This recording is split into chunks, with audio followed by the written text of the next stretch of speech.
Okay, good evening, everyone. It's 7:05 and we can't wait any longer. So yeah, I'll reintroduce myself. Please make sure that you mute your mic, please. So my name is Emmanuel Ejiofor, and I'm anchoring this discussion with Lotachukwu Udenta. So we are here to talk about how to approach the Peter Drucker challenge for how to approach the Peter Drucker challenge, right? And we are here as past winners, right? We I and Lota won it in 2022 and 2023, and since then, some persons have been asking us how to go about the essay. So we created this program to as a way of making it to have a wider reach where we can reach out to several as many persons that are interested in the essay challenge, who are finding difficulty in how to go about the challenge to be able to maybe learn one or two things from our experiences, right? And before going further, I also like to thank Godwin Obi who made this Zoom meeting possible. I mean, without Luther, this meeting wouldn't have been able to be made more than 40 minutes, right? So sorry. Yeah, without Godwin, this meeting would have been made more than 40 minutes, but we're able to use the account. That's why we are going to be able to have more than an hour of Zoom. So thanks to that. So yeah, we're going to be talking about without Godwin, thank you for that. So we're going to be talking about the Drucker challenge, how to approach it from our own experience, right? I wrote it for the first time in 2022, and I was able to win it by grace of God. And then 2023, so I feel like I should be able to share my knowledge with people so that other persons who are interested can win. Because honestly, the experience to Vienna is something else, and I would want each and one of us to experience, right? So as a caveat, right, that you attended the session is not a guarantee that after listening to this that you win the essay. No, it's just like something that will help as a guide. So like Lothar will always say, there is no mathematical formula. You listening to us is not doesn't mean that you're going to win the essay. It's just like we are just help, right? To offer our own guide, right? So I just wanted to mention that. So in the next minute, Lotachukwu would be speaking on why you should try this challenge. I already mentioned that the Pedagogical Challenge is a global essay, and it was first conducted in 2010, right? The Pedagogical Forum was created in 2009. Then the essay challenge was introduced in 2010, right? And from 2010 till date, the Pedagogical Challenge has been going on. So Lotachukwu is going to continue from where I stopped by telling you guys why you guys should participate in this essay. So Lothar, you have the floor. All right. Thank you very much, Emmanuel, for such a wonderful introduction. Please, can I get a confirmation that you can hear me? Can I get a confirmation, please? Yeah, I can. Thank you. Okay. Apologies. You won't be able to see my face. I think Emmanuel's face is covering for both of us, so you just hear my voice, right? So say apologies. All right. So getting right into it. So yes, I think Emmanuel has already given a very good caveat. I was going to start with that, so I think there's no need to say that. Now, why participate in the Drucker Challenge, right? I'm assuming that for you to have joined this call, you most likely have heard about the Drucker Challenge either from a friend or probably you've seen pictures of people traveling to Vienna and they're like, "Oh my God, I want to be here," and all of that, right? And they decided, you know what, let me put in for the challenge, and then you are here. Why should you participate? So I think the first thing, right, that there are a lot of reasons why you should participate, and each of these reasons differ according to every person's desire, right? But then I will just mention a few of them. And the purpose of pointing this out is to do two things. One, to motivate you and to inspire you, right? To motivate and inspire you in the sense that if perhaps you were considering writing, but you weren't so sure, right? This particular phase of this webinar is to cement your certainty as to why you should write, right? So I think it's very important for you to listen. But I think the first thing is good thing that the Drucker Challenge does for you is that it expands your thinking on issues. Really, I don't think I can emphasize this more than once, right? Overemphasize this rather. It expands your thinking. Drucker Challenge expands your thinking because you're able to, write on a topical issue, which can be keenly related to organizations or even your personal life. And then writing a Drucker or participating in the Drucker challenge gives you an opportunity to think deeply about issues, think deeply about concepts, think deeply about ideas that really matter, right? And then you're able to contextualize those ideas to your personal experience or even to the experience of somebody you know. It expands your thinking, right? I tell people, you know, write, participate in Drucker Challenge, not necessarily because you want to win. I mean, of course, nobody wants to write without winning, but then try and attempt just because you want to see how far can you expand your thinking, how far can you be able to come up with concepts, not just come up with concepts, but then relate concepts both from the known and the unknown, right? So I think that is the first key thing. Second key thing is, okay, I've already said appreciating global issues and themes, right? Some of the issues and themes, for Drucker are they are globally, relevant, right? We have a variety. We have, I think this year is on education. Last year was on resilience. Last 2 years was on the passion economy. 2021 it was on crisis. What crisis demands of a manager? 2020, I think it was on critical thinking, right? These are a variety of issues, and then your ability to, ideate on them, gives you an edge on its own. Whether or not you win eventually, it gives you that edge because you're able to speak, to some reasonable extent about some of these issues, right? So the next thing I think Drucker Challenge does for you is that it gives you an opportunity to travel. Yes, very, very important, right? So, of course, as you may know, the top 10 laureates for Drucker Challenge get to have an all expense paid trip to Vienna, Austria. And then I think that's a very, very that's a very good thing, to be very frank, right? You get to travel. It's not enough to just read about, countries, or you read about societies, right? There's nothing that is as more impactful as visiting those societies, standing in event halls and and churches, and then, getting to soak it all in the museums and all of that. So travel experience, travel history is very, very important, right? So that's travel experience on one hand, and on the other hand, travel history. I would say travel history because, of course, if you are particularly if you're a person that hasn't traveled before, it's a good thing you to build your travel history, right? When you get to go to Vienna, you get to use a Schengen visa. A Schengen visa covers, I think, a lot of countries, right, in the Schengen area. I think over 17. I'm not sure. Don't quote me. A couple of countries, and then that gives you a very good travel history, which you may want to use eventually in your subsequent applications for visa in other things and maybe not Drucker Challenge itself. I typically don't know what the audience is made of. I don't know if they are only students here, but I will presume that majority are students or are recent graduates, right? So pardon me if I'm speaking in the context of student. I will just take it that a lot of students are here. So I think the next thing is networking, right? Trust me, this can't be overemphasized, right? You can't go to the Global Peter Drucker Forum and come back the same. It's not possible. I'm telling you the truth. You will have a mindset. You have a shift of your mindset, and that's what that point goes to talk about the exposure, right? You get to see how different cultures, different people do things because most of the laureates are not just from a particular country; they're from all over the world, right? And then you appreciate the fact that, oh, you really wrote something, you expressed your idea, and then out of the entries from every other person in the world, you made it to top 10. There's this kind of particular confidence it gives to you, right? So when you are seated in a room and then you're looking to your left, you have somebody that probably went to Oxford and then probably went to Harvard. These are the Ivy League University and Russell universities in their own right.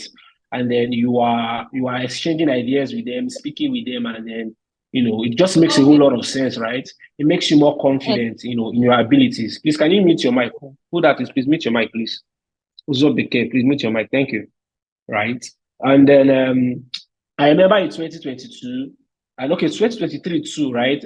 With Emmanuel, we had the CEO, Emmanuel, if I'm correct, of Siri, like of the company that created Siri, right? And he came to give us a little small talk, and then we're chatting with him, and then it was just a very nice moment. And then people from different parts of the world, really, right? And then it's not just something you do and it ends there. You keep up the network. I still talk to a couple of people via emails, and then a couple of the laureates. We still catch up once in a while to discuss how our lives have been. I mean, there's nothing really that can be, greater than that, right? So again, I think I would also add one of the reasons for participating in the Drucker Challenge is that, please, I'm trying to be very time conscious, okay? Is that it is useful for long-term purposes. Please, I don't know if I'm too fast. I tend to fall into the temptation of speaking too fast because I like keeping to time in any particular session. So please, can I get a voice prompt? Am I too fast? Am I too slow? Should I reduce? You can use the comment section, but I think it's Yeah, okay sure, for me. sure. Yeah, it's okay for me. Okay, I'll just continue. All right, thank you. All right. So it's useful for long-term use, right? I've had people who have been Drucker laureates in the past tell me how they applied for masters, and then they also included the fact that they were past laureates from a globally recognized competition or challenge, right?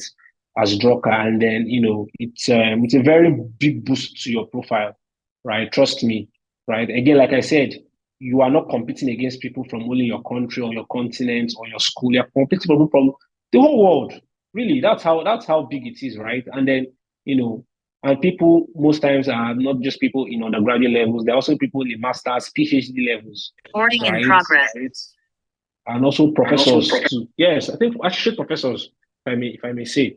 So trust me, it's useful for the long term, right? It's useful for the long term for graduate applications and all of that.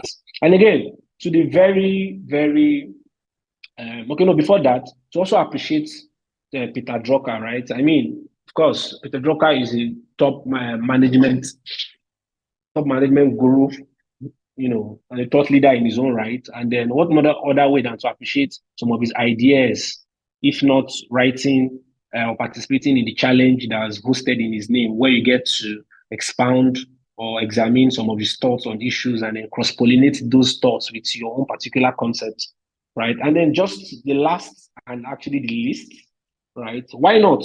Really, why not? Why shouldn't you participate? Why don't you just try, right? Like the famous quotes, how can you lose when you came here with nothing? Really, why don't you just try? Really, really, why? You have nothing to lose by trying. And then a lot of people think what's it called?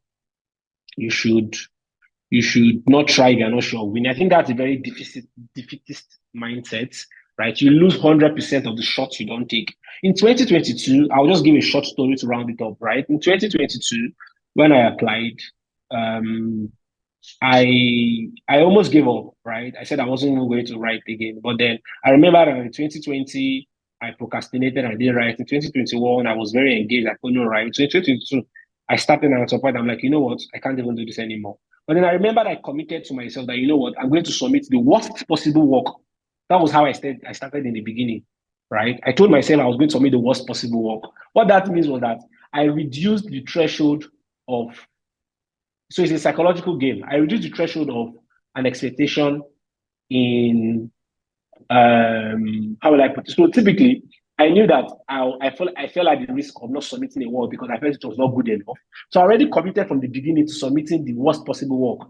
So I don't know whether that's clear enough, but then it was probably a mind hack I used. So in my mind, I'm like, you know what? Let me just submit this thing. It's probably a very shitty work. I didn't get to finish my work in 2022. I mean, I felt I didn't finish.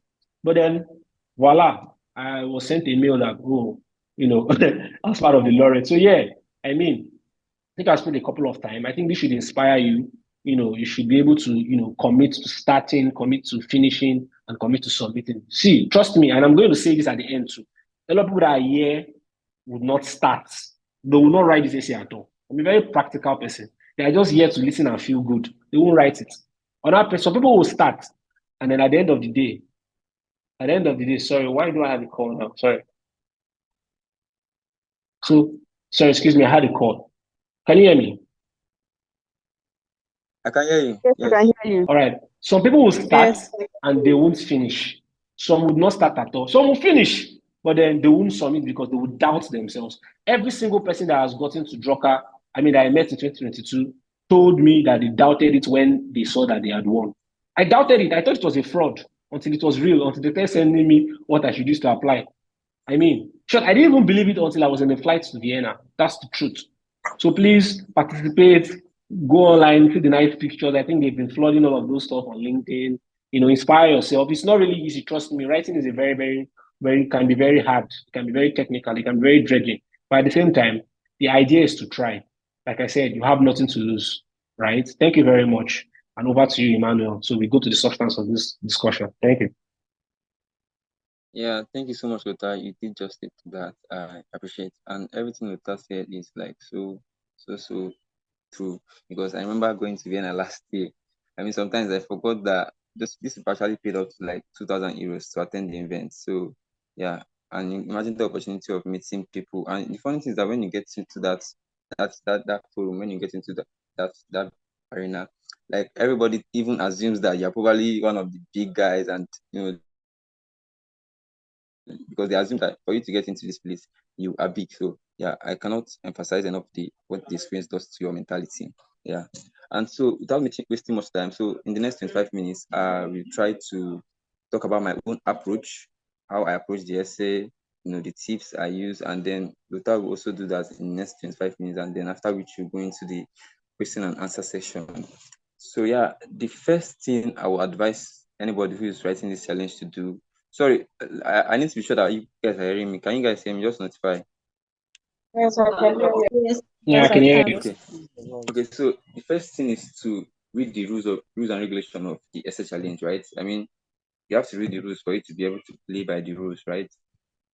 Drucker Challenge has a website which is druckerchallenge.org, and the first thing you're supposed to do if you're interested in this essay is to go to the website and peruse all the information on the website, right? Starting from the guidelines, from the frequently asked questions to what they expect in your essays, even the judges, because yeah, sometimes you need to even read the judges and see, maybe follow them on LinkedIn to see how they write things they normally expect.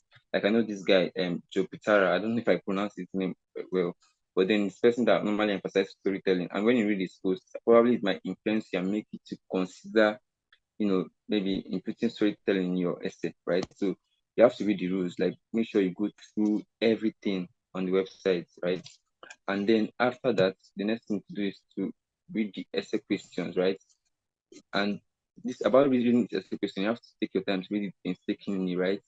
And yeah, you have to read as much as possible and make sure that you're not missing any details. Then after you're done reading the questions, after you're done reading the questions, the thing I would advise you to do is to try to understand the questions, right? And then read the past essays. For me now in 2022, when I was preparing for 2022, I started in May, right? The deadline was May 31st.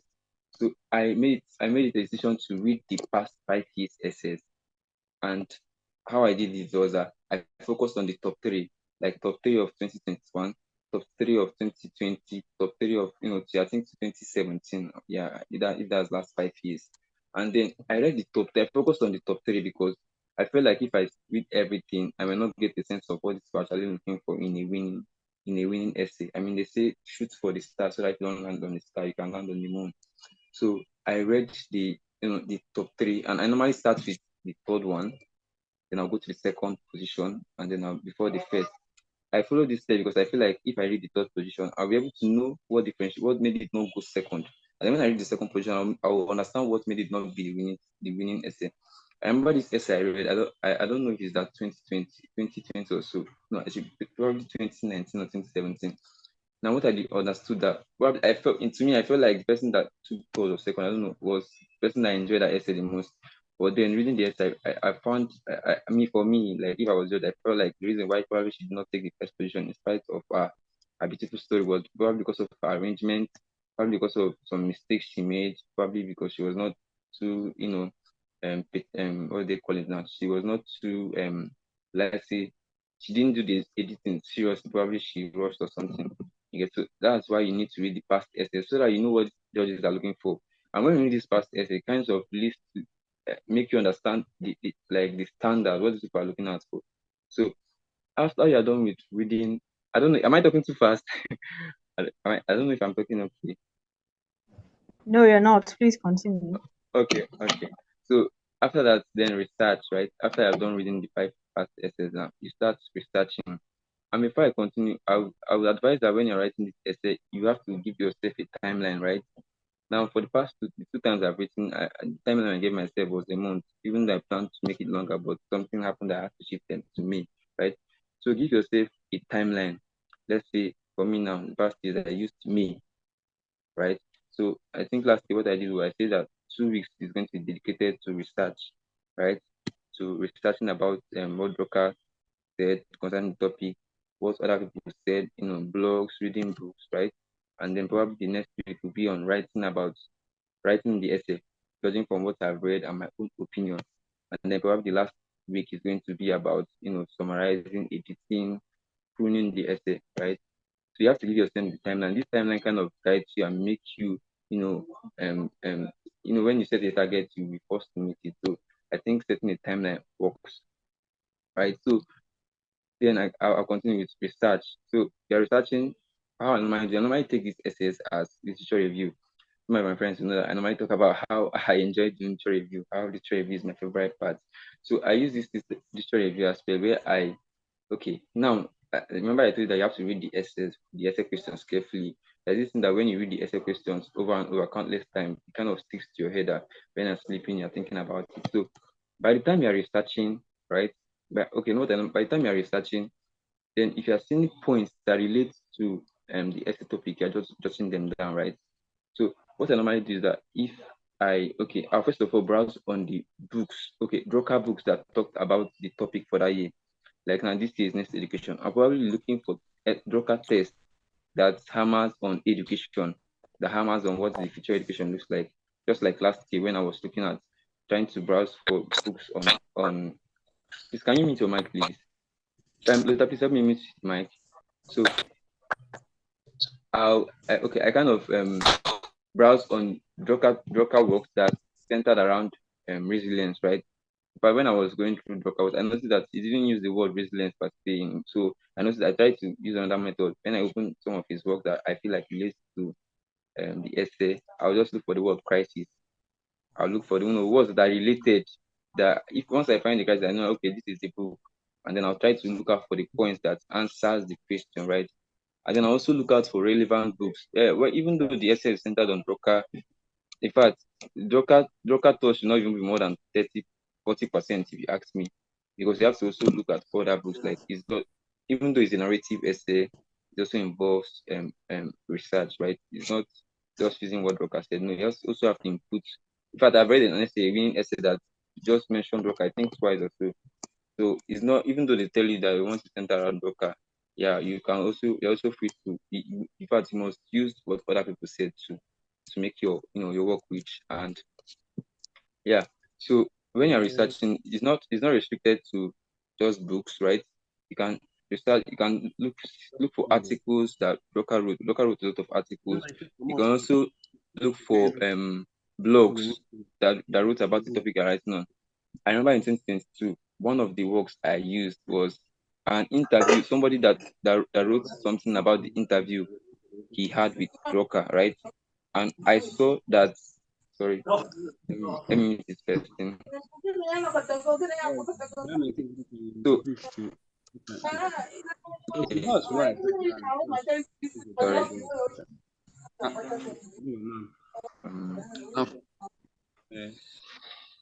Okay, sorry. Okay, yeah, so I noticed, can you guys hear me, please? Yes, we can hear you. Okay. So, as I was in this to had to use because that topic was compassion economy, and honestly, there was not much topic compassion economy. So I was forced to use what I had. So I remember I came across we talked about the interview he had with Drucker, and I picked a point from what they discussed related to compassion economy. So that's how so it's not restricted to you can even use videos. Even that instance, I even used a video from YouTube, right? So look for anything as much as you can get on the topic, and then as you are doing that, as you're writing, just like you're doing your literature review, as you're writing, be taking note of the bibliographical details, right? Because when you're writing, they expect you to cite, right? So, and as you're also doing that, try to make sure that each day you are reading the essay questions, like just try to internalize, read it like that. I remember last year I was like when I was sleeping, waking up, and I was just like trying to think. And as you're doing that, ideas are coming, and as those ideas are coming, strategies are coming. Make sure to write them down, right? So that's enough about the research, right? And then when it comes to the body, now Peter Drucker challenge, they'll tell you on the website when it comes. They'll tell you on the website that okay, so they'll tell you on the website that the essay should be a personal story, right? So wait, sorry, yeah. So you tell you that the essay should be a personal story. If you read past winning essays, you notice that they always refer to an anecdote, right? Probably a story from their own personal experience, from their company experience. So you should find a way to include an anecdote. If you don't start with the anecdote, then try to use the anecdote not long after you started your essay. That is my strategy. You could use your own strategy. I'm not restricting you. I'm just saying that this is what I do, right? Remember, I'm talking about my own approach, right? And then after starting with the personal story, you have to also make sure that you give an outline of what you're writing on, right? For instance, now on the Docker challenge site, they will ask you the questions now. Okay, I'll just quickly browse the question for this year and use as an example. Now, the question they said, we hear from all people of all ages that the change in the world is very hard to understand, much less to manage, blah blah blah blah blah. Then when they came, okay, I think okay. So okay, let me just read it so I'm clear. So we hear from people of all ages that change in this world is very hard to understand, much less to manage, and is bound to get more so. But they seem to have different trends in mind. What about you? What do you see? Okay, do you see a world going crazy? And if so, what way? Now this is question one. I call it prompts. Now you take note of this point and put that as question one. Then question two, you be like, okay, when you envision your own work and life ahead, are you worried by technological change, or is it a geopolitical, social, ecological, psychological, or some kind of disruption you wish you felt much prepared for? I'll put it as question two. Now, in your essay, first tell us the greatest access, first tell us the greatest source of turbulence you see ahead, then reflect on what kind of leadership that demands. Now, when they said in your essay, first tell us the greatest source, probably you should know that after your anecdote, this should be the first point to talk about, and then the rest will now follow, right?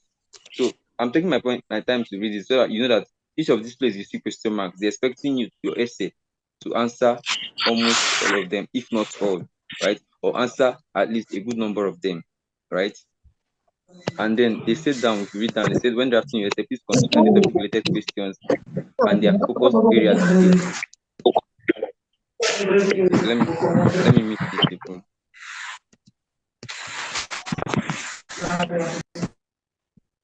Okay.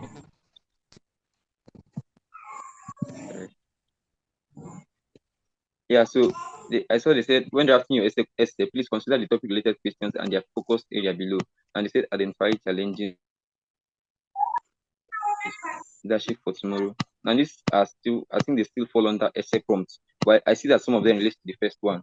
So you can just match the prompt, and anyone that relates, you can just match them and to answer them as an entity, right? So after, okay, sorry.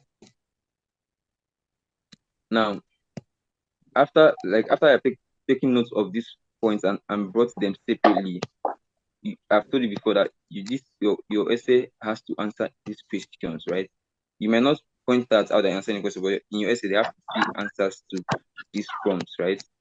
And then you now do at this point now when you're writing it is to try to pick them one after the other and start answering them individually, right?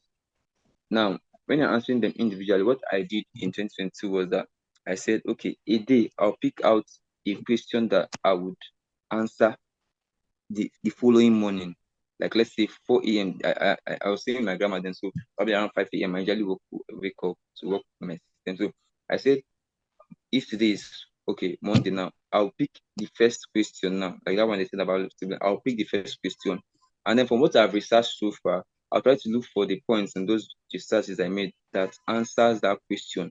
And then when I'm thinking about, okay, as I'm picking all those points from those research, I'm also coming about what is my own take, because you see different perspective, right? So here comes your own time to now choose which idea you want to follow, Man, right? just crying. So So, kind so what I do is that, okay, of, that whole of the day I'll told try my to mom, ruminate on this my answering that mom. particular question. Then I'll think about You the know, points, call the feedback. perspective I want How to is it? follow. Please, can this person be muted, please? Baby?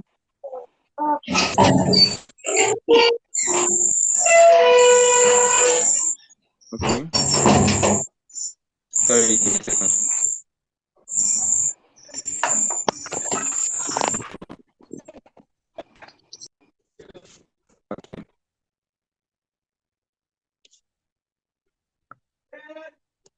Okay, like I said, that day, if I bring out that particular question, after I begin to bring out the points from what I've researched over the time, right? Then then I'll sleep over it. And then when I wake up the next morning, I'll say, okay, I read about it the previous day. Then that morning, anything that is in my head, my perspective, I'll just try to write down what I think, right? From what I've read now, what do I think? I'll write the points, right? After writing out, after typing out, and I'll say that, okay, this particular, okay, I'll say that probably I'll just write a page on this particular topic, this particular prompt. So after writing what I think, then I will now start trying to look at those things that thing I wrote down now. Which points did I use? I'll try to, okay, if my point, if the take I made, like if it's related to what maybe the pedagogue said in a particular book, I will reference that particular part, right? Now I've taken, because the thing is that you see different perspectives, but then you have your own personal take. You have the one that aligns more with your perspective, and that's what the lawyer wants to see. The lawyer challenge wants to see. They want to see your own perspective and not just other researchers' perspective. Now, the next thing you would do is to, like I said, be original. Try to use your own story. Now, for each of the prompts you're answering, right?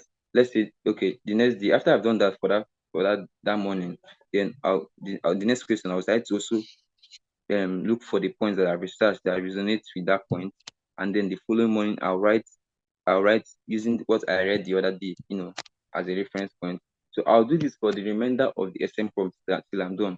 Like last day, I had like 7 prompts, so I did this for 7 days or more, right? And then after finishing, I'll also try to make sure that you're original. For each of these essay prompts, try to make sure that you also inserting, when need be, your own personal experience, because they want to see personal experience. It doesn't have to be a personal experience. It can be something that, okay, maybe your sibling witness, your friend witness, your organization witness, or even the country are in witness, right? And then not don't depend on what other researchers say. Sometimes know when to use your own voice. You don't have to cite all the time, right? And another thing I also like to point out is that when it comes to the local challenge essay now, when it comes to the local challenge essay winners, right? I like to see that there are two persons. Some persons decide, like me now, decide to answer the questions that the local challenge presents, right? Try to follow, everything that the blog says, sorry, the prompt says, try to answer the questions. Whereas there are some persons that try to do an unconventional, try to write an SDS in an unconventional way. When you look at this essay, you see that they did not really answer half up to even half of the questions, but then they are one of the winners, or even the winner said. And that's because the local challenge also encourages creativity. Like I remember Dixon essay, right? I think for me, I see that essay as the 2020 winner. I see that as the most creative essay, right? I don't know. I wouldn't say that probably it answered every question there, but then there was this thing that after reading this, you feel like the amount of creativity that was put into this, it was so unconventional, so unorthodox. Like it was something that was surprising, right? And then that's the that's I'll use Dixon essay as that category. I'll place it under that category of people that do the unconventional, you know, writing. And then there's these people that do the conventional, where they try to answer the questions that the Rebecca challenge presents, right? And the best example of is the one of 2021. Yeah, for me, that essay, when it comes to the essay that answered every question, and for me, that's the best. So it depends on what's your style. You get, so you have to now choose your style. Do you want to do not follow the rules? Not to say that you come and start writing out of the topic, no. But as it when you read it, okay, try to read the winning manager category, the winner of manager category of last year. Probably you notice what I'm saying, right? And then also try to read Dixon's zone. That's for those that try to do the unconventional way of writing the local challenge essay, and also read the 2021 winner essay. Probably you get a sense of what I'm saying. Now, please, I'll also at this point I'd like to know if you guys are following. I'm seeing some questions on. Are you guys hearing me? Yes, we can hear you. We're following. I'm Yes, following. sure. Okay. Sorry, I wanted to be sure. Now, after I've spent a week answering the questions, right? I spent a week trying to answer the questions and all that. Then it comes the editing part. Now, editing for me is as tough as the writing part, right? And there are books, there are two books I will mention that helped me, particularly last year, because I want to believe that last year I took it more serious than previous year. So last year is like the best example for me. So last year I read these two books by what's his name, George Patterson. There's this book he wrote about essay writing that helped me in terms of outlining, and then there's another one, the writer's diet. The writer's diet is about how writers can communicate with shorter sentences and not say too much, and communicate in a direct manner instead of using too many words. That at the end of everything, the message gets to the reader late. So I think this reading these books, this particular book, helped me, shaped how I edited. Right. I remember that last year when I was done with writing the draft, I had like 5,000 words, 5,900 words. Yeah. So I had the job of now reducing the word count to less than 3,000 words, which is like the rule, right? So it gave me a tough time, but reading these two books now shaped how I how I how I edited, right? So what I did was, okay, since you have a word count, right? And yeah, last year I told you guys that there were 7 prompts, then plus the anecdote. So what I did was I said that the anecdote, that's the story that I'll use to introduce my topic or my essay or to make it stand. I said probably I'll allocate 500 words to it.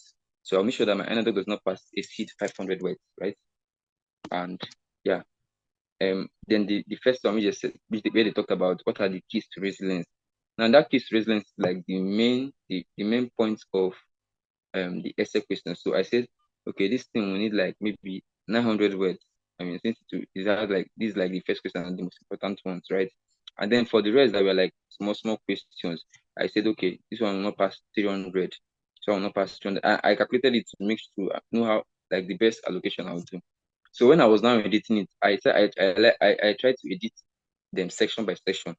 When I was editing the anecdote, I edited it separately. Like I'll create a new document and then paste the anecdote there and edit it as a single unit. And I'll make sure that it doesn't pass 500 words. Now I remember that my anecdote, I had like 2 anecdotes, so and they are like up to 1.5. So I had to like cut out one and then use the one I felt like was more punching, right? And then I also want to point out sometimes we try to like I remember in 2022, I was looking for the perfect anecdote. I mean the topic then was fashion economy. And I'm not from economics background. I don't really know much about economics to write an essay. So and I'm not like the entrepreneur, like the passion economy talks about. I'm not like the guy, the entrepreneur kind of person. So I really found it hard to. I was trying to look for the best experience I would use, and I think I mean it's going to be so hard blind. I mean, because to not be original. So at the end of everything, I had to stick with the anecdote that was even the first one that came to my mind, but I felt like it was so simple. So I would like to say, don't struggle too much with the anecdote, trying to look for the perfect anecdote. No, if you think that you have an anecdote already that at least tells the story, use the one you have at hand. Probably if when you're writing the essay, you can always change your anecdote. So that instance, you had to stick with use the anecdote of somebody I was working with in the church media, and that was what I eventually used, and that was what I wrote, and I won. I was among the winners of 2022 essay. So I understand the point that you want to use the perfect anecdote, but then don't get so stuck with it that it wastes your time in trying to write others.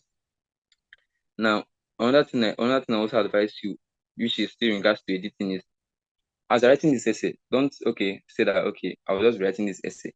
Try to write doing other writings, right? So that you not be rusty when you're writing the essay, right? I remember when I wrote the 2022 essay, that year I had begun that was the year I decided to take writing serious 2022. So I was doing this thing that I was inspired by my cousin who did a year of posting weekly, right? So that year I was posting weekly on my personal blog, and yeah, I was posting weekly on my personal blog, practicing how to write, improving. So it was within that year I wrote that essay challenge, and I want to believe that it helped me a lot because I mean, the mistake I was making in writing, I had corrected them before I started writing the essay. So I want to believe that it kind of shaped my essay writing. Because if I had not been doing something like that, like writing weekly as at that point, I don't think I would have been creative enough. Yeah, even though I would have, okay, I probably at the end I would have, it would have looked more, my essay would have looked more like a research than like a storytelling. So I want to believe that the storytelling I was doing in my blog kind of helped me in writing at least a good essay. That's what. So I'll advise you while you're writing the essay, try to, even if it's all these essay competitions that I can be writing, even if it's like all these 1-5 on these smaller ones, at least to keep your iron sharpened, right, and not be rusty when you're writing the essay, right? Yeah. So that's what I would advise. And then another thing is when I'm writing the essay too, okay, then I think that's all for editing. So when you're done with editing as a segment, then you now combine them together, right? Like after I've done editing the parts, you now I combine them together, and then when I combine them together, I think last year I had like 3,300 and something at that point, right?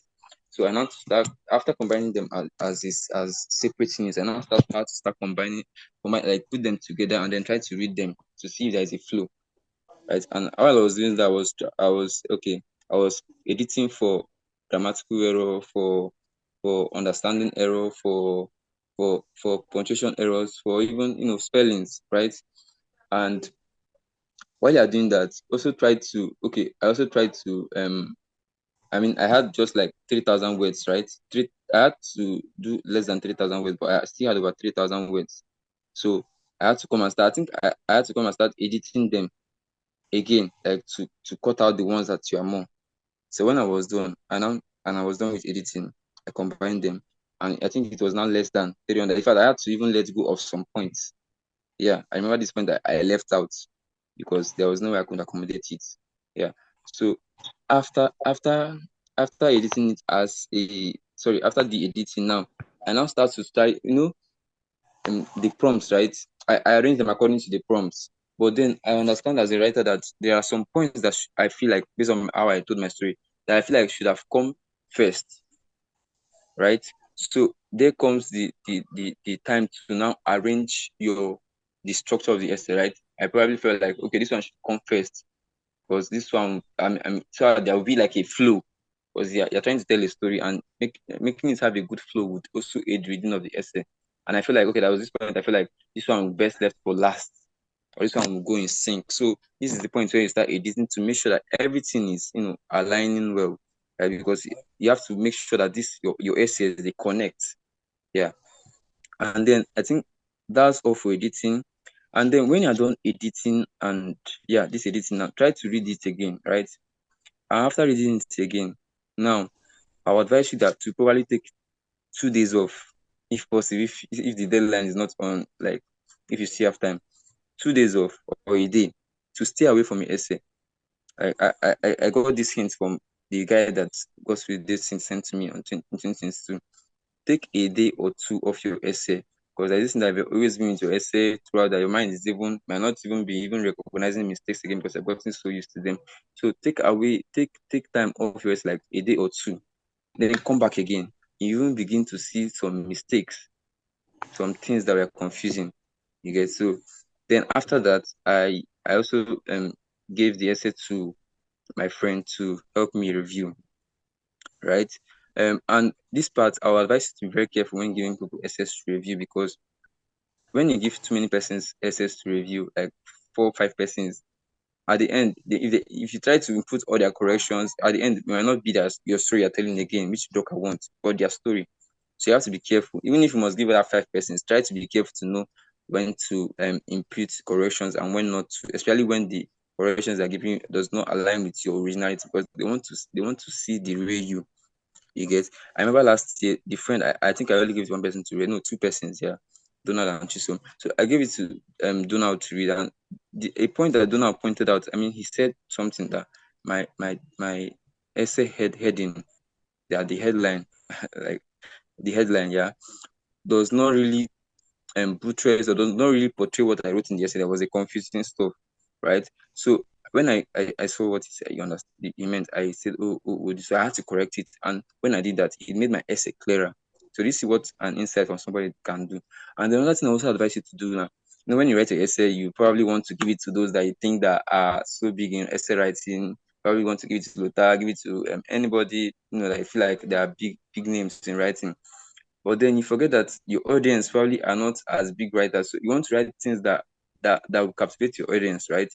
You want to write things that somebody that just finished out of secondary school can read and understand.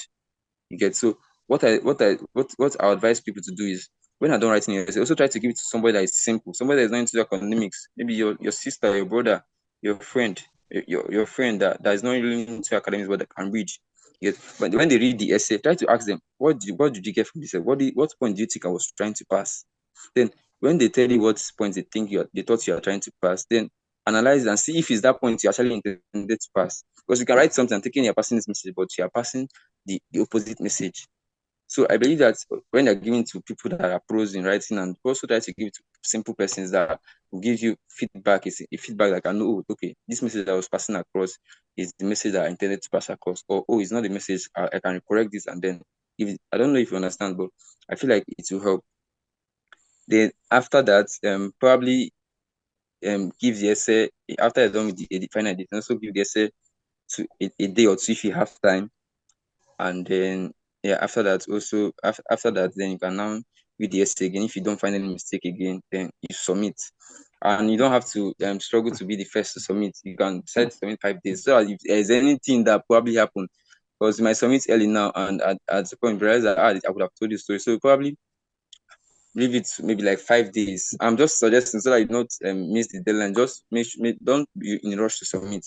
Because an idea can come in, and the worst thing you want to do is submit something, and then at the end be like, I would have done this. Right. But then I understand that Peter Drucker challenge, you can tell them, right, submit an essay and tell them, oh, I made a mistake, I can correct it. They will correct. They should delete that one that you're seeing on that one. They can be that understanding, but then we wouldn't want a mix up or story. Now, another thing I also advise you to do is, when you're writing the essay, follow Peter Drucker Challenge on their social media. They are active on LinkedIn. They are active on Facebook, where they normally drop, points, hints, where they even normally drop blog posts for their blog. So those things sometimes they can answer your question. Like I remember last year, I used one of the blog posts that they posted. I used it in answering a particular question, and it was helpful, right? Then I think the last thing I would say is to, when writing the essay, have a reason, a motivation why you want to win the essay.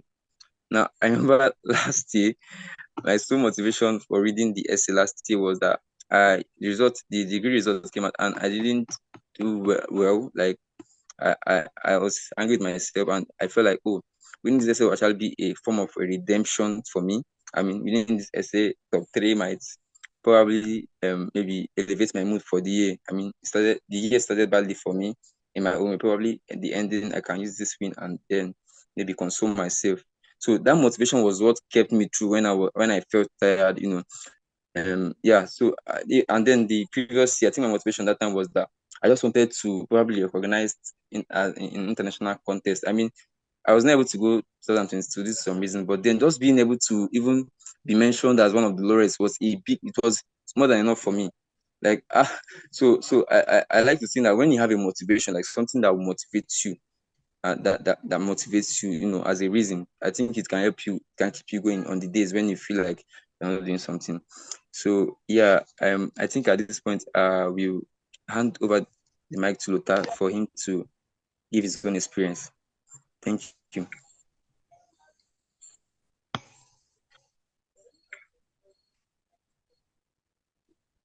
Yeah, thank you very much, Emmanuel. I don't think there's anything to say that you've not said, right? So I think you covered the scope and the base. Sorry right? about the... Sorry? No, I was saying sorry about that. If you think I covered everything, I'm so sorry, please. I don't mean, No. Okay. Okay. All right. So thank you very much for that interesting exposition. At some point, I'm currently in a village, so my network went off, so I missed like 50% of your presentation. But I could also pick up points to myself, right? So I could also pick up, especially the point about, and I'm re-emphasizing it before I begin mine, so that we see the importance of learning, right? Especially the point about taking your eyes off your essay for a while, and then so to give it a fresh reading, and then also to give a very simple person to read. So this is 7:55. I just want to speak for 20 minutes and then we call it a day. Okay, no, we don't call it a day. We go to the Q&A section. So please, Emmanuel, put me on the timer, please. Right?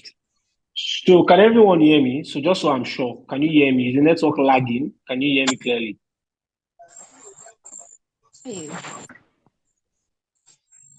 All right. Thank you, Anulika. Yeah, thank you very much. So I think I would divide this into three broad stages, right?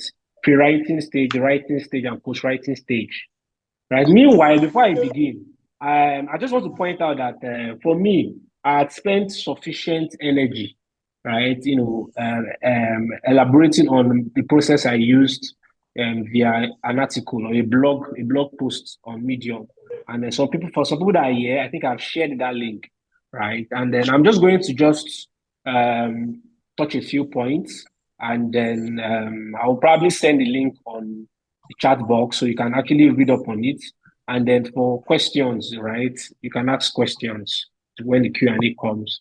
So for the pre-writing stage, right, I think the first key thing to know. Okay, sorry. Before I also begin, sorry to also to stall. I think I want to point out that the purpose of this, right, like Emmanuel said, is for you to be able for us to share our approach.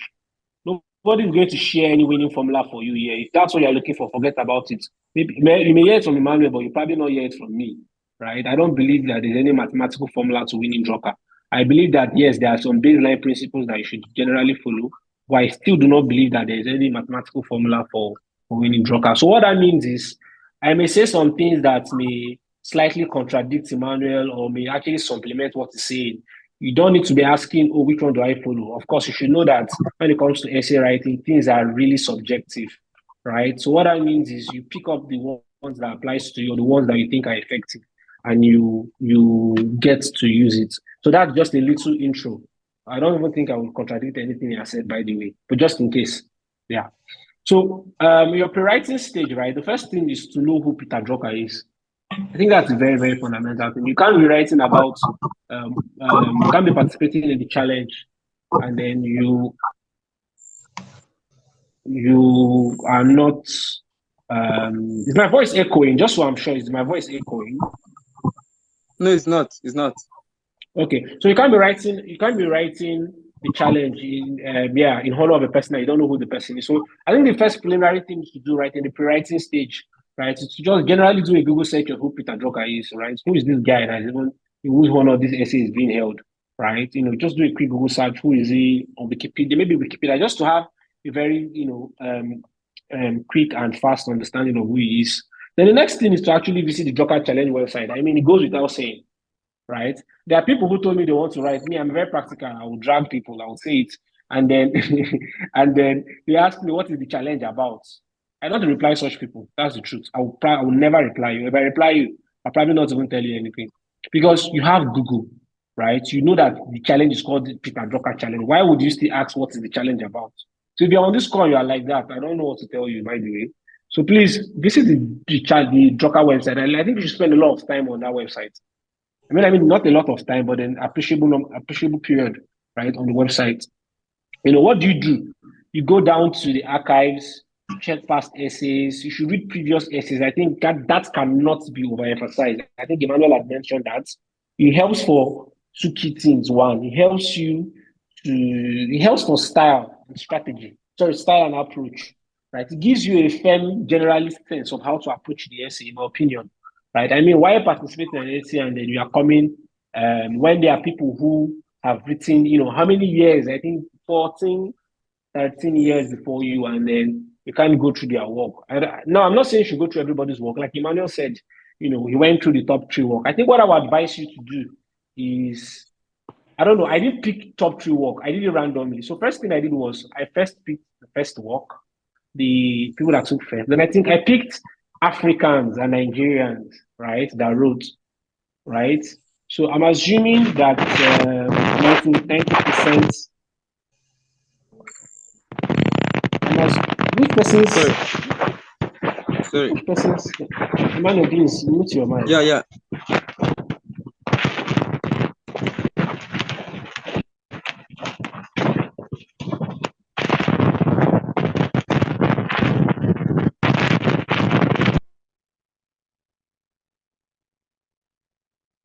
We have people that have not muted their mic. Sorry, I can't continue until the mics are muted. Ohai Chukwebuka, mute your mic. Divine, mute your mic, please. For some reason, I'm not able to unmute them. I don't know why. Sorry, is there a way to remove people that are not muting their mic? That's not basic.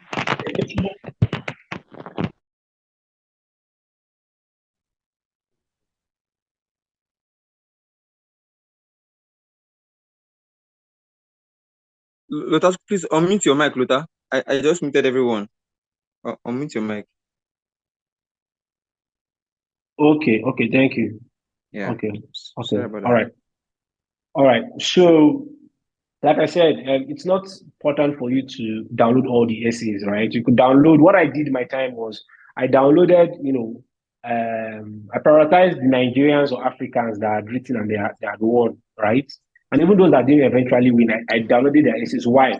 I felt like, okay, I'm an African, I'm a Nigerian, and then I want to see what approach do these guys use, right? That got to, that made them tick, right? So I think that was the approach I used, and that's the thing I can add to what Emmanuel said about downloading essays. Now, the next thing I would always say is also eligibility, right? I know that this year, I think they tampered with the eligibility a bit, so I'm not so sure, but you should spend time reading eligibility and know the category you fall under, whether it's student or manager, right? Also spend time on the criteria. I think that's very important. I think the criteria talks about authenticity, research, storytelling, right? So, I mean, extract those criteria and put it in another different Word document. Why? We will come back to it. It's good to do that so that when you are reviewing your essay at the final stage, you're asking yourself against this criteria, how do you measure up? I think it's very, very important. Don't just write and miss. Have your criteria in a Word document away from the website that you can always compare side by side. Okay, what's my storytelling like? What's my authenticity like? What's my research like, and all of those things. Very important. Of course, you should create a folder. Like, I think this is the first thing. So for people who like to procrastinate, I think if you want to set the ball rolling, right, or want to set things in motion, create a folder. That's what I do when I see an opportunity. I just create a folder first. Because if I say, I will start, it just becomes very, you begin to procrastinate further. So what I do is I just create a folder, label it, Peter Drucker challenge, blah, blah, blah. And then I begin to dump in all the Word documents inside that folder.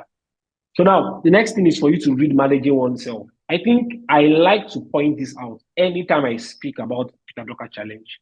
I feel like as a aspiring laureate, right, the first book you should read is Managing Oneself by Peter Drucker. Not because even of the challenge, but because that book is probably one of the best books you can find, right? It gives you a different perspective on your capabilities and how you can see life and how you function in life, right? So I think it's very important. I would categorize Emmanuel. Yeah, thank you, Emmanuel. You can put that in the writing stage. I wanted to say that I don't think there is any essay topic that Managing Oneself cannot answer. Like, if you have not used it, I don't think you have started. So that's what I wanted exactly. Yeah, thank you very much for that addition, Emmanuel. So you see, you should read Managing Oneself. So just to outline it again in the pre-writing stage, the first thing is to know who Peter Drucker is. The second thing is to visit the Drucker Challenge website. The third thing is to read previous essays. The fourth thing is to read your eligibility and criteria points. The next thing is to read your Managing Oneself. And of course, you create your folder, right? And also the last thing is to create a timetable. I cannot overemphasize this. Create a timetable, guys. I mean, people think 2-3 months is a very long time. True, trust me, it's not long. I mean, it's not long. This goes by, and then create a timetable. We don't need to be. So the idea is to have a rough timetable, have a rough timeline that you are working with. First, very important. So that even in your procrastination, you can always go back to restructuring that timeline, right, to fit into the remaining days or weeks you have, right? And of course, what should the timetable contain? It should contain the stages that you intend to spend while writing that you intend to follow while writing your essay. Whether it be reading previous essay. For instance, you could even in your timetable, right? You could even create. Oh, I'm going to read previous essays for like 1 week. I'm going to read management once for like 2 days. Just create a very effective timetable. Trust me, I'm not going to lie. I'm going to be very real with you, right? I did not follow my timetable strictly sense the first and second time I wrote, but I created that timetable. And then when time was ticking, I fell back to the timetable and readjusted. I knew that, okay, yes, I needed to do this before this. So please, very important for you to create timetable. How many minutes more do I have? Okay, I just spoke for 10 minutes. So I have 15 minutes more. Very good. So the next thing is writing, right? To the main crux of writing. Now,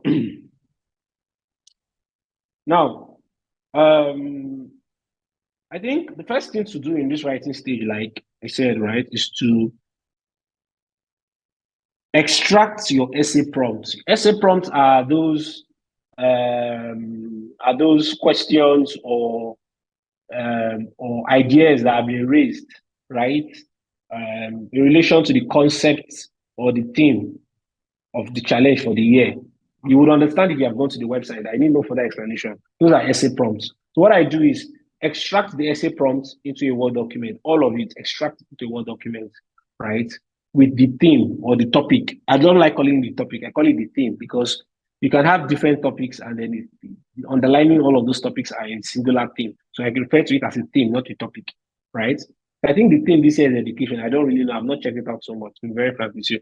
But then extract your essay prompts into a Word document. Extract your theme into another Word document. I will explain why.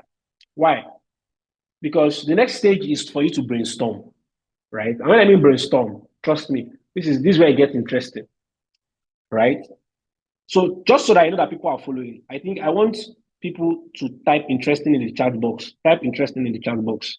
So I know people are following. Type interesting in the chat box. Yeah, very quickly. Let's do that in the next 30 seconds.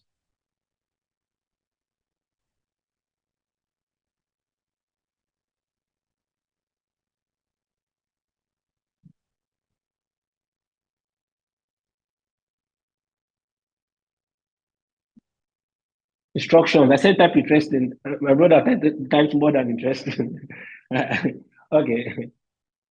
Okay. All right. Thank you, guys. Thank you, guys. That was just to know that I'm not just speaking into my phone or my laptop, as the case may be. Okay. So, like I said, the idea is for you to sit with the topic, right? When I mean sit with the topic, I mean you need to ideate, you need to brainstorm, you need to ask yourself, what does this topic entail, right? What's this topic talking about? How do I understand this topic, right? What approach? What style? So there are two levels. There are two levels of your brainstorming. Please, you need to be very, very, very, very, very, very focused on what I'm saying now. There are two levels for your brainstorming. First level is for you to ask yourself, how do I understand and appreciate this topic? Then the second level is, how do I approach writing for this topic? There are two different things. You can understand and appreciate your essay or the topic, but you will not be able, but you may not have figured out the style or the approach you should use, in writing that essay. These are two different things. So you need to sit with your topic for a while, ideate around it, ideate around it, right?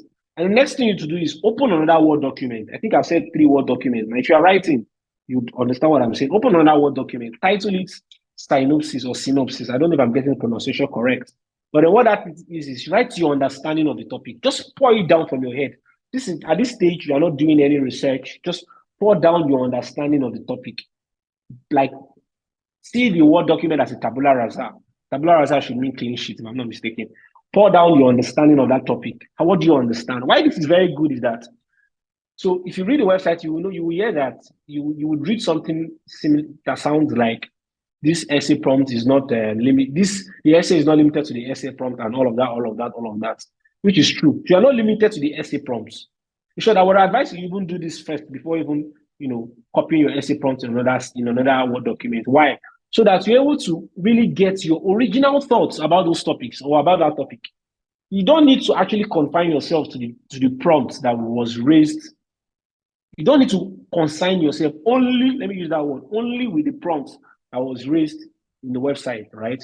So what that helps you to do is that it gives you a broad understanding and your original understanding of your original understanding of the topic, sorry, of the theme rather, right? So you should write that down in your synopsis Word document. What do I understand by this topic? It doesn't need to be something so formal. It could just be you talking to yourself on paper, right? Oh, I understand that A, B, C, D, E, Z, Y. I expect A, B, C, D. So you're writing your understanding and the expectation of what you think you can get from the topic. So if the topic is what's the topic for this year? Is it education? Sorry, what's the topic, Emmanuel? I've not had time to check that. Yeah, the next education. The next education. So if your topic is the next education, right? I mean, you're asking yourself the next education, what does it mean to you? Don't care what the website says in this at this stage. What does it mean to you? What does the next education? What is even education to you? Is it education? Is it formal? Is it informal? Is it structural? Is it vocational? These are things you begin to think about. Now, you think about your style and approach. Trust me, this particular stage, all these things I'm talking about can take you 2 weeks, 3 weeks, it depends. Then you ask yourself, what style should I use to approach this? I like to think, in my opinion, I may be wrong, that what makes Drucker essays stand out are the styles that I used. I may be wrong, I may not be completely correct, but I think I'm safe to make that inference, right? Trust me, when you read Drucker essays, you will see different styles. Some, funny enough, some don't even have styles. They're as simple as it can be, but that's fine. But I think that what can make you stand out are your styles, right? Your style, sorry, the next generation. Okay. So I think what can make you stand out is the style you use rather for your essay. When I refer to style, you see people who use different styles. Some use interview manner, some use prose. Of course, don't use poetry, by the way. Some use prose, but the way they use the prose is in a very dynamic. You have to be very creative, right? Yeah, I remember. Okay. Okay. I wanted to Emmanuel, say you that can somebody comment. even used memes like last year, just like an interactive memes, like a drama. So you can use any creative thing. Exactly. You can just be very creative. But of course, don't use poetry. I don't think poetry is allowed. I do not think it's allowed. Of course, you should know poetry is not prose, either is the essay. But then you get the point. So think, ideate, what style do I use? What style do I use, right? For me, I think for those who have read my work, I spent a lot of time thinking about my style, right? I didn't want to just write a typical essay. I used like a metaphor, right? In my second essay, 2023, comparing life and the stock exchange. And guess what, guys? I found that idea clicked to me in the middle of the bush. Yes, I like to say it. Don't ask me what I was doing in the middle of the bush, by the way. but the idea clicked in the middle of the bush while I was walking down, And then I just said, you know what? I've gotten this. It's like an eureka moment. At that moment, I got that style. I knew, and I say this without any form of pride. At that moment, I got that style. In the second time I was writing, I knew I was going to Vienna again. I just was so sure, right? I mean, I probably wouldn't say this if I did not win, but of course, I will never find out. I won. So I just knew I was going to Vienna again. Like, immediately I found that style, I knew I was going. So now, the first time when I was writing, right? The first time when I was writing, I thought about different styles, right? I was brainstorming. I had my notes pad. I was really writing different ideas. And then if I think of a style and I'm like, no, somebody can think of this style, I'll just cancel it. So the idea is for you to think of a style that nobody else, people may likely not think. So what do you think? If you think of a style, ask yourself, can somebody think of this thing? If somebody can think of this kind of style, cancel it, think again. Of course, this may sound very, very hard or very technical, but I think that's the process, in my opinion. That's what I did. I will not say what I did not do. That's what I did, right? So the next thing is for you to form your research questions. Now, research questions are things that guide your writing, right? They guide your writing, your research questions, right? And your research questions must be in a question form, must be. Of course, if you're in a question form, you'll not be able to do proper research on it. So it's typical, or it's better you have it in a question form, so it's able to give you direction as to what you're researching, right? So you can put something like, what is education? One of the most simplest questions, what is education? What is the impact of education? What's the part of technology on education in the 21st century? What generational gaps exist within education in the first generation and the second generation, right? Just have your research questions in another Word document. I've mentioned like 5 Word documents. Anybody that's taking notes, good for you, right? Next thing is to attempt to answer those research questions without the internet. Yeah, this is where it gets a bit difficult. Attempt to answer those research questions. Now, whether you like it or not, God has blessed you with knowledge, residual knowledge. When you probably have written other things before, you've spoken to people, you've done some couple of things, and then during your day-to-day interaction with humans, you build up residual knowledge. You may not know. It may be what was it called? It may be subconscious, but you are really building it up, right? So I think my time is almost up. Actually, yes, I like the questions of time. So I'll just try and wrap You have up. 5 minutes. So You have 5 minutes. yeah, Emmanuel, you're saying I have 5 minutes. Go for like 30 minutes or 35 minutes, and nobody stops you. But I mean, that's fine. That's fine. Oh, sorry. So, yeah. Okay. Well, yeah, Because that's fine. That's fine. Yeah, that's fine.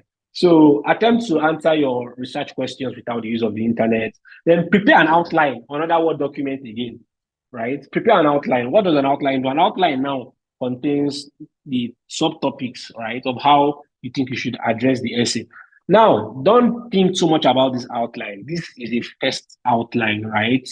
And then it just comes with your appreciation from the topic. Label it first outline. Start from beginning to the end. You don't think too much about it. You will still rework this outline, right? The next thing to do is your research proper. Research proper. Of course, I can't overemphasize this, right? You need to research. I mean, it goes without saying. Starting with, I think the primary source for this in quotes would be Drucker's books. Now, what has Drucker said about this issue, right? Or what does Drucker say about this thing, right? And then, the idea is you don't need to agree what Drucker said. You don't need to, agree entirely. You can agree to an extent. You can agree wholeheartedly. You can disagree intelligently. You can make comparisons, any of that stuff, right? So there are 3 questions you can ask, or I think that may guide you when you are, trying to extrapolate Drucker's ideas and your idea, right? When researching. First thing, is there a nexus between your idea and Drucker's idea? Second thing, what is the nexus, or what is that nexus between your idea and Drucker's idea?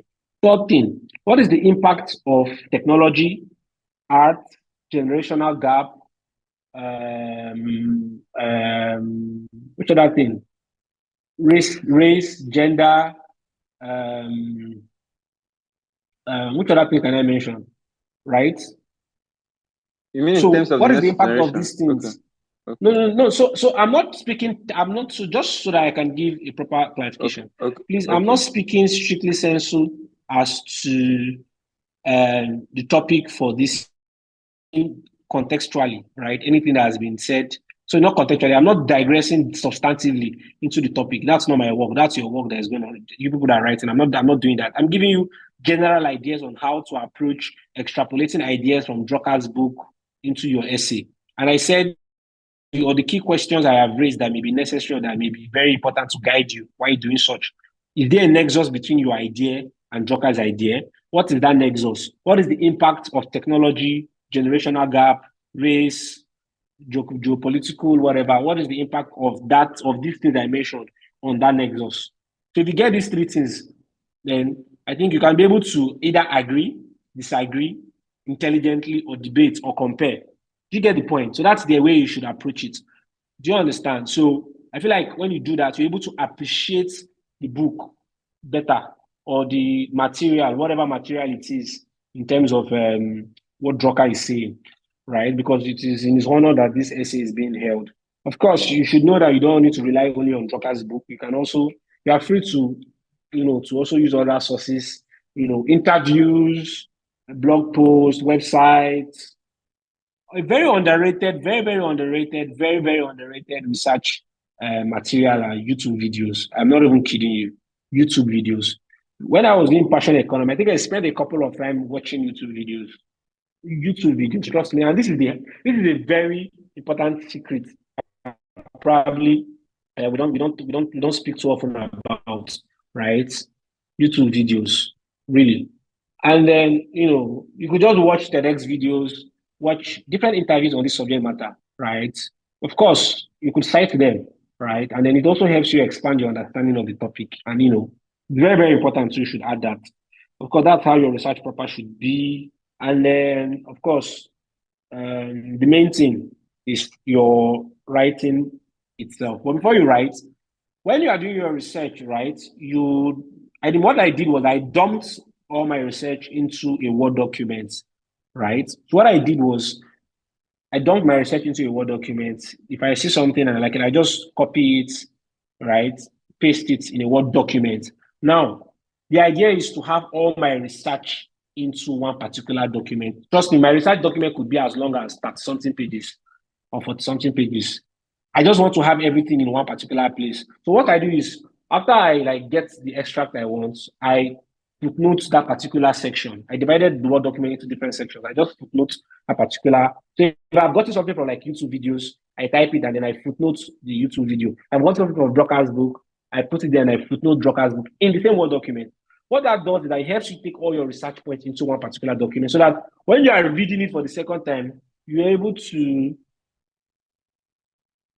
when you're reading it for the second time, you're able to, you don't need to go back to those sources again, the website or the books. You have it in one document. You're able to organize your write and ask, okay, what points do I need to pick out from here? Of course, you should know that when you pick out the points, you cite it. That goes without saying. So next, after your research, is for you to rework your outline. Remember I said that you have a first outline, and then now your first outline is not going to be your permanent outline. Your second outline happens after your research stage. Now, the question is why? When you are researching, from your research questions and outline, you figure out that there are extra things you saw that are very necessary, extra points here and there that, that can be very helpful. You probably need to tweak a particular topic, either change the heading or paraphrase it or change the order. So you rework your outline, right? And at that reworking stage or your second outline stage, you now begin to apportion the number of approximate paragraphs and words you should have. Of course, I think it's a 2,000 or 3,000 word essay. You now begin to say, okay, introduction takes 250 words or 300 words. Conclusion takes 300 words. So whatever you do, right, do not use up all the entire 3,000 words. Leave 100 words as free words in case you overspend words in a particular section, right? So try and allocate your words in your second outline. Of course, it's just an approximate, right? And then leave 100 to 150 words free. What that means is if there are 3,000 words you're supposed to write and not exceed, you should allocate 2,850. I don't know if I'm good in math, but I think that's it. So leave like 150 out, right? This helps to balance it out so that you're not outside the maximum. Please check the eligibility, check the criteria. I don't know if it's 3,000. I'm just saying. Now, writing process. I mean. So I think one very key thing, I don't know, for people who have who are active on Twitter, right? There was this recent issue of Delve and ChatGPT. I don't know if this is funny thing. And then I don't know who followed it, but then my lesson point from that entire stuff, which I've known for a while, is that the best writing is to write the way you speak, really. That's one thing I learned. Write the way you speak, right? I mean, it's not really easy for us because as Nigerians or as second learners of English language, we don't write the way we speak, we write the way we write. So there's writing different from speaking. But then when you begin to read a lot of foreign material or foreign blog posts, you begin to see that the most expressive type of writing that appeals to people, right?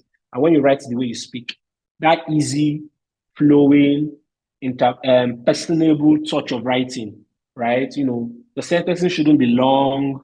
It should be as short as it can be, leading to the next sentence, leading to the next paragraph. I don't know how to explain this. I don't consider myself a very, very, very, very excellent writer.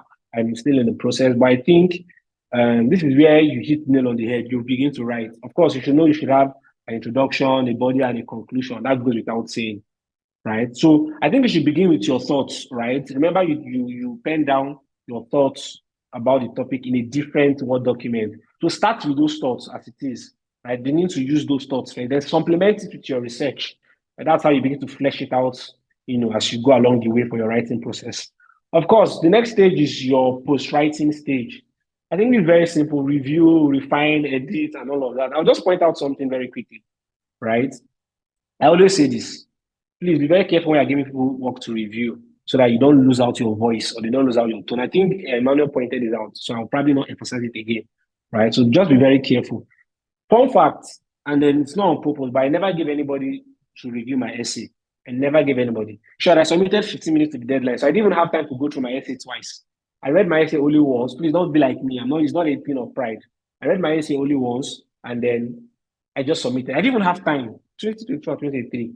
15 minutes deadline, 20 minutes deadline, I submitted. I didn't even have time to go through it. It was only recently I figured out that I made a spelling error in my first essay. I didn't see it for like how many years? Not how many years, sorry. For like 1 year plus until like later this year. I was like, oh my God, I made a spelling error. I didn't even see this. And I'd read that essay over and over again after I'd won, by the way. So yeah, please review your essay for typos, review it, look at it with the second eye. Like Emmanuel said, take eyes off it. And what's it called? You see it with a fresh eye. So just few pointers, concluding point as I finish. Please feel free to procrastinate, right? Feel free to give up, right? I know that sounds funny. Please procrastinate, please give up, okay? Please feel that you cannot write it, okay? That's okay, that's also fine, right? I mean, the world is made up of competitive people, so you can give up easily, okay? Right? So so if you're expecting me to tell you otherwise, hey, yeah, sorry. So please give up, okay? Right? We want to see you give up. It's very nice to see you give up. Thank you. Next thing is nothing is too local, right? Nothing is too local. Nothing is too local. Don't think a particular concept or style is too local. Trust me, I think it's even very important when you contextualize your local circumstances in your essay. I think I didn't talk about that, but then. Okay. Sorry? So I was thinking you went off for a moment, so I thought you had network issues. I was about to let them know that probably you are experiencing a network issue. Oh, okay. What was I saying? What was the last thing you heard? So I can just circle back very quickly. I think you just finished with how you're encouraging them to give up. Oh yeah, so I mean, give up, right? Someone reached out to me and I told the person, "Oh, give up," right? I mean, that's a very hard way to say it, but trust me, it worked wonders. I mean, it works wonders for me when someone tells me to give up. So please give up, and procrastinate. You probably just sit back and see people enjoying their life in Vienna this year, and then you'll be wondering how I wish I wrote. You get? So I mean, it's fine to give up and procrastinate, right? So that's fine. So of course, sarcasm, just so that I put it on record. Now, contextualize your experience and your knowledge. It's okay to talk about your local circumstances, what happens in Nigeria, what happens in your tribe, what happens in your community.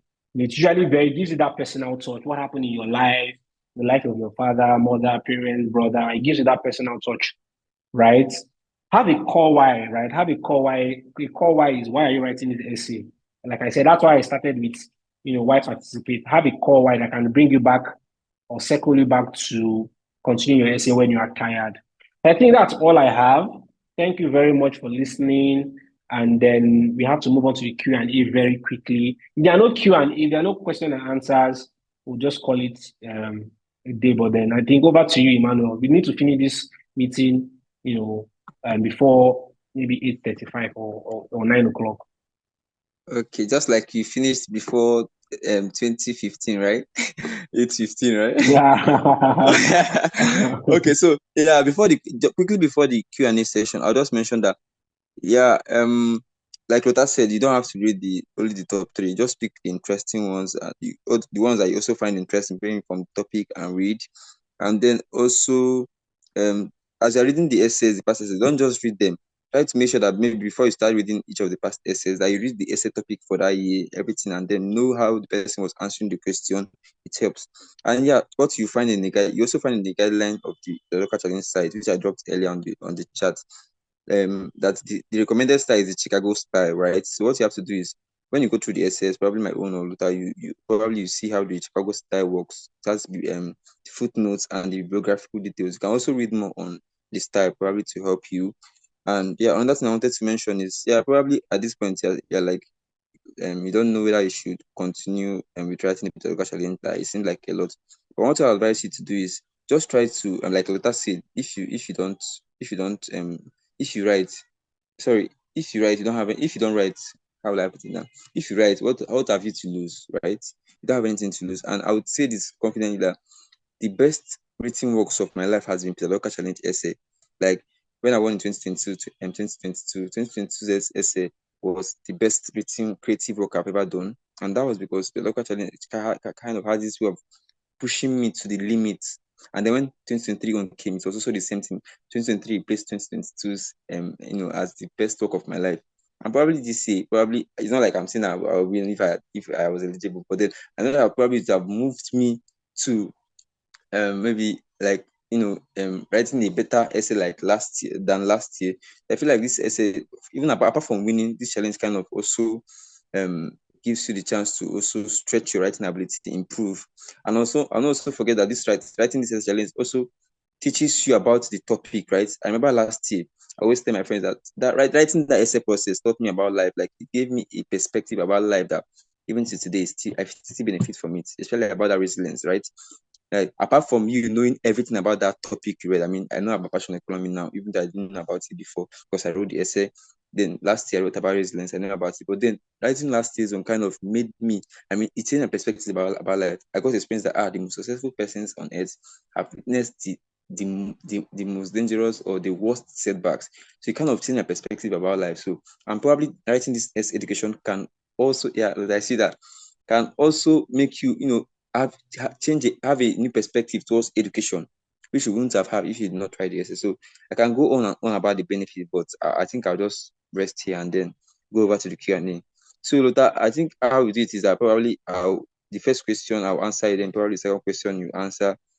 And I think the first question is, are we to read all Peter Drucker books? No. You can read 4, you can read 5, just read as much that are related to the work as possible, right? And from the type, you can just maybe browse on Peter books, on articles, and then you can maybe scan through the work that you feel like is that is related to the topic. And also you can also try this part. They say don't use ChatGPT, but then there are ways that you can use ChatGPT. And this part, you can ask ChatGPT, what are the books that are related to education that Peter Drucker wrote? That way you have saved yourself the stress of trying to browse online and asking Google for a question that you probably cannot answer. So you can go to ChatGPT and just say, ChatGPT, what are the books of Peter Drucker that talked about education, or that gave an insight into what the education in the future should look like, right? So and at the end, you don't have to force, like just look for relevant. It can be 2, 3 books, 4 Peter Drucker books, but make sure that you read Managing Oneself. I think I've answered. I don't know if I answered the question, but I want to believe I did. Then Luther, please, can you answer this question from Mamba Sources about what she said? Can you answer that? Okay. Yeah. Okay. Before I Or answer if you the want to, question, okay, yeah. You can also add to before what I I answer the said. question, I want to recognize the presence of the foremost global laureate, the number Oh, one wow. Okay. Nigerian to win the Drucker Challenge, Godzio Dixon. I think he's on this call. He just stepped in. So Okay. we just have to recognize his presence. Thank Welcome, you very boss. much for stepping in. Thank you, Yeah. boss. Thank you, boss. Yeah, so back to the question, right? So I always get confused on what resources or materials to use for research, especially in the case of websites. I don't understand this question. Another issue is referencing and the use of footnotes and the likes. Well, what about sources? So the issue of referencing footnote and the likes, please Google how do I reference and use footnotes? As simple as that. You will learn it. Nobody's going to teach you how to sit down and reference or use footnotes. I mean, I'm not going to do that. I don't think Emmanuel is going to do that. But what we can do is, we can give you. No, I mean, I can't even give you, right? Just go on Google and type, how do you reference and use footnotes? I think it's pretty much very clear, right? Anything you need, You can really, you see it on Google. Sorry, just type I'm coming, Chicago Emmanuel. Manual Style. Yeah, sure. Yeah, so you can type Chicago Manual Style as he said, right? And then you can also, for your footnote, what I can just tell you is Control Alternate F to be able to get you to generate the footnote command, right? As regards your question as to getting confused on what resources or materials to use for research, I really don't understand what you're trying to say. Are you asking what resources or materials you should use? I think we've already said that, right? Peter Drucker books, Of course, you use search words. I don't think I mentioned that keywords in your search, right? Oh, education in Africa, the next level of education in the world. Use good search keywords, and then you'll be able to get good leads to websites or blog posts that have done things like that. You could also type education and something and then put PDF. Then you see different PDF that has been there. You can also go to googlescholar.com. And then when you go to Google Scholar, then you type your keywords, and then you probably see books that have been published in that regard. So I don't know if I get your question. I think that's what I have to say at this stage. Okay, someone typed go to mendeley.com to see all the different formats of reference here. Thank you very much, Dixon. We appreciate your presence. All right, so that's that on that question. Emmanuel, the next question, you can take that. Yeah. Okay, like I said earlier about the resources. Okay, if you are finding it hard to use resources, like I said, you can actually ask. Okay, like I said about Drucker books, you can ask ChatGPT, what are the books that talked about education that you think that you think would be like relevant to education, right? I think that one will kind of help you so that it will save you the stress of looking for materials. Then for the next question that said, what eligibility did I use in applying? Now the eligibility is that, okay, I also saw you said that if you okay, yeah, you said eligibility, yeah. For me now, the past 2 years I answered under student category because for student category in Peter Drucker, it includes both undergraduate, postgraduate, as masters and PhD. And if you recently got out of school, you're planning to enter the masters or PhD, you still fall under the eligibility. I don't know if that answers the question. I'm guessing that probably you just recently got out of school, or you're doing service, or probably you're about to enter school. So I think you should still be eligible under student category. Then if for manager category and entrepreneur is for people that are working in in corporations, right? That are managers of people, right? So I don't know, or you're an entrepreneur. This is like you probably are working in a bank or you're an entrepreneur doing business. So that you can move to the next question. Okay, thank you. Just to mention, please, you had ChatGPT. Please, I have a very big. Don't go and use ChatGPT and write your essay. Yeah, no, I'm I was being actually careful. putting. Yeah. No. I'm not referring to you, Emmanuel. I'm talking to. Yeah. I'm actually putting my hand. My hand is actually on my ear. Like I'm sitting there, my hand is actually on my ear. Don't use ChatGPT and write your essay. Like you're doing yourself a great disservice, actually, if you do that, right? Because you can't be an intellectual fraud and actually win. That's what I think. Really, to be very honest. Right? You shouldn't. I mean, you probably can do what Emmanuel suggested, but then you should not be tempted at the very. If you know you'll be tempted, please don't use it at all. You know Yeah, you will be tempted. very important. Please don't use it at all. You should not use it at all. Yeah. So that's on that. Then somebody said, please, what do you have to say to someone that hasn't really done any work on this essay yet, apart from staring at the team and reading past entries? That is, and will only be starting off tonight. It's not a big deal now. I mean, so you've already started. So what do you say? You started because you'll be staring at the team.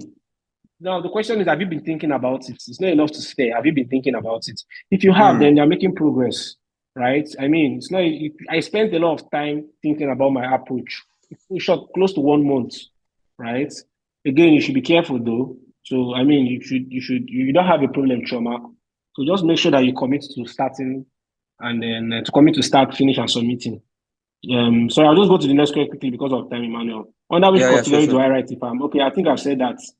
I think you said that. Okay, under which category do I write if I'm currently out of school, I intend to commence postgraduate studies September? Please, you can write under students category. That's totally fine. Yeah. What if I just pick a saying from a book? Do I still need referencing?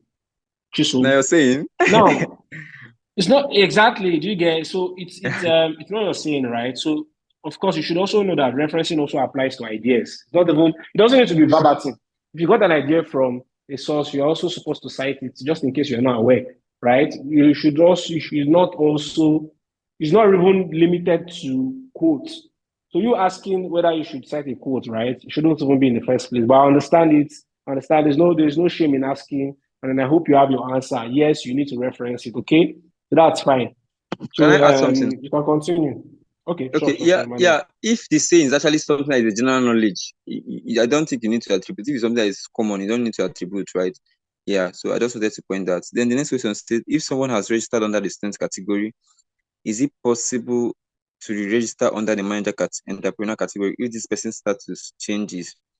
Now, I'm finding difficult. Can you chip in? Can you chip into this No, no, question? no, no, no, no, no, no, no, no, no, no, no, no. Please stick to one thing, right? Yeah. Either choose your manager or choose your student category. Yeah. Nothing like re-register all of those things. No, no, no, no, no. I'm finding difficult to understanding what he means by re-register. Right? I don't. I don't What I just know even is want that. to understand. I don't want to understand. Sorry, I don't want to understand Yeah. what the issue of the register is. Please stick to a Okay. category. If it is student, please stick to students. If it is manager, stick to manager. Right? You know, re-registering is not possible. Whatever explanation would be, I don't think it's not even. I don't think it's not possible because once you apply, right, and you send in your essay as a student, you can't now after you receive it now say, please carry my essay from student and carry it to manager's category. No, you can't do that.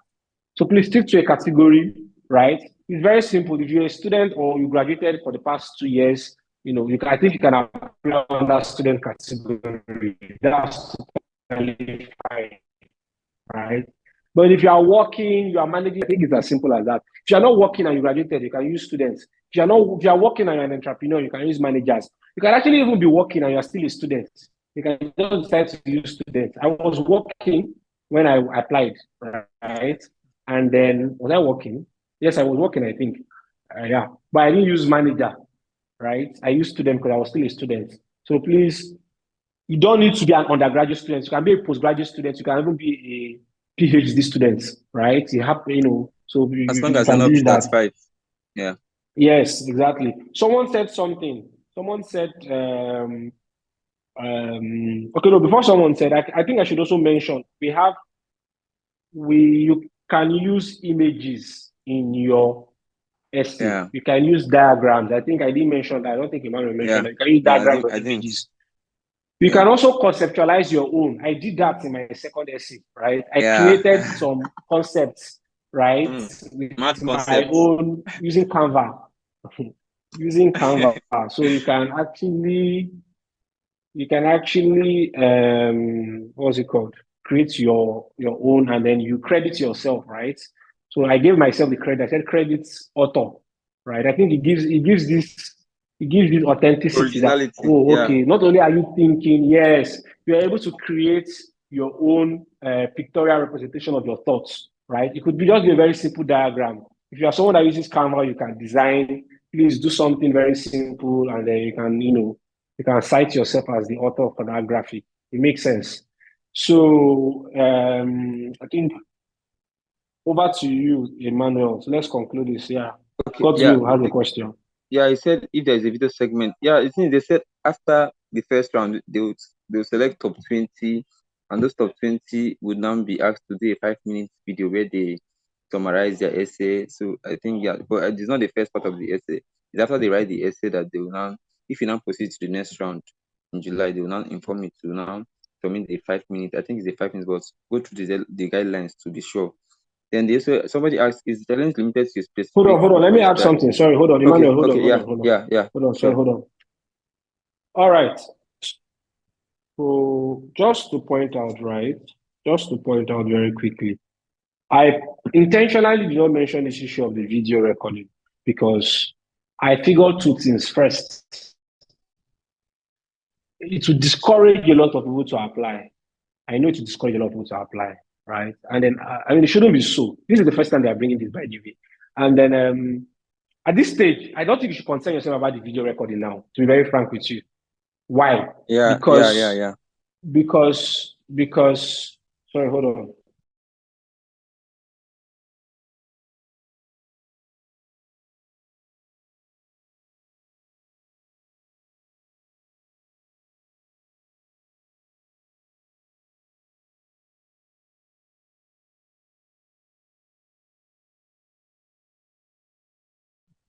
Okay. All right. So I don't think it's important for you to bother yourself with the video stage now. By the way, when it gets to that stage, right, I think your video does not even have your video has very minimal impact. It only has an impact on your ranking, right? You're ranking first to 10. So if you've already been selected, right, Emmanuel, just a point of correction, right? What that video does is for you to impact your ranking first to 10. So you'd already been selected, top 10 would have been selected already, actually. It's just to rank first 1 to 10. That's actually what the video is for. So don't focus on your video now. Focus on, what's it called? Your essay. And even they pointed out on the website that what will still take what will still determine a lot of things is your essay itself, right? Not even the video. So don't be bothered about the video now. I mean, why should you be bothered about something when you've not even crossed the first lap, right? And like I said, it is not the video that will determine whether you are in the first 10. The video will just determine what position you will take in the first 10. These are two different issues. I hope you're able to appreciate it better, right? So, is the challenge limited? Okay, so I had that's Ambassador. Is the challenge limited to a specific reference style? Please, is it possible to be among the laureates without mentioning Peter Drucker in the essay? So I'll go on to reply this. I would leave the citation to Ima to explain. But is it possible to be among the laureates without mentioning Peter Drucker in the essay? I think I will refuse to answer this question because you're expecting me to give you 2 + 2 = winning Drucker, and I wouldn't do that. That's not how it works. We've said that over and over again, right? Nobody's going to tell you if you do this, you are going to win. That's not the purpose of this. That's not the purpose of this particular exposition. So I'm sorry, Abido Sheka, I cannot use the Ganduka to answer your question. Sorry, right? So Emmanuel. Okay, yeah, still on Abido Sheka's question. He said is challenge limited to a specific reference style, and what if I don't like using footnotes? Yeah, I don't know, but what according to the website, it stated that is the reference style, the what's the quality again? The reference style that they acknowledge is what's it called, Chicago Manual style. And yeah, when you don't use that style, you're already making the judges probably feel like, you're not following the rules. And one thing about essay competition is that sometimes it might not just be the essay content that will determine the winner. Sometimes it's just simple rules as who follow these instructions, right? What if all of your essays are good and then they now want to eliminate based on the who follow the rules of the essay? So you wouldn't want to put yourself in a difficult situation. You might, I know upper style is simple, right? But you might try to also learn the Chicago Manual style, and there is also a reason for why they are using why they suggest Chicago Manual style. That's because when you're using upper style and doing a lot of citations, it kind of makes the work boring. Imagine looking at an essay and then it has brackets. You might be put off by it. You might not even want to go too far. But when you use styles like Chicago Manual style, it kind of make the work easier to read, right? So I hope I answered your question. And yeah, can you use personal pronouns? Yes, you can use personal pronouns, Uduakbo. Like the rule states, you must not mention your name. If you have to use a name, probably use a pseudonym. I'm still that is a pseudonym, but don't mention your name. And with that, over to you. Check if there's any other question that is left to be answered. Yeah, Chicago Manual style. When you browse it, Chisom, you find out more about Chicago Manual style. Yeah, I think Chicago Manual style has a website on its own that you can even download the listing. Or even when you go to maybe my last year essay, right? My essay was number 5, so probably just to make it easier for you to locate, you can just probably look at the essay and then look at the manual style. So as you are reading the manual style guide, you're also seeing how it's being done. Yeah, or you can even use YouTube videos on how to use the style. So Lota, over to you if there is any question left. Okay, I think at this stage we'll call it 9. I don't think there are any other questions. What do you say about subheadings beginning from introduction? Of course, you can use that, right? I wouldn't advise that on a personal level, but you can actually use that. You don't need to start introduction with saying introduction, actually, right? But then to Druck. But I think you can actually use that also for you to also go through all the essays. You will see the most, I don't use the word ridiculous, but you see the most, diverse manner of writing, right? Some people don't even justify their work. They'll just write and use very funny fonts. Yeah. And they'll still be so number that's one. To point So, out, that's to point out something very, very important, right? And that is the fact that in everything you do, please prioritize. Drucker prioritizes authenticity originality more than key thing you should measure on is your originality, authenticity. This form comes in when you are putting finishing touches, and like Emmanuel said, right, probably helps to decide the ranking too. I think I would agree with that, right? But please be original. Be original. Don't be a copycat. Be original. Ask yourself what is the most original thoughts or structure you can use. It's one thing to have a great essay. It's one thing to have great content. It's another thing to have a great style to communicate your content. You can have a very educative, academic, rigorous academic essay. But then I think, my opinion, if your style, in my opinion, again, is not very interesting, you probably may have, I mean, I don't know, but you should just have a very good style. That's just the summary. Can I use a mix of styles? Sorry. Can I use a mix of styles, like a few of them? For example, tell stories, do as if I'm teaching or something like that. Yes, you can use whatever you want to do. So far, it is your thoughts. I don't really know what you mean, but if it's for you to mix styles, please, you are free. You can mix your styles, and then so far, communicate, right? Trust me, I would add this. Some people that even get to win don't even speak proper English, right? They are not native speakers of English. What that means is a lot more than substance than form, right? Because most times people that also write from other countries are not traditional English speakers, or they don't even have English as their lingua franca at all, whether first or second, right? So they rely on content, substance. What are you communicating? Are you passing a message, right? So I think that's it. So Emmanuel, just in the next 9 minutes, what are your closing points? So we bring this to a close, right? So for me, I'll just start with my closing point before I give it to Emmanuel to round up.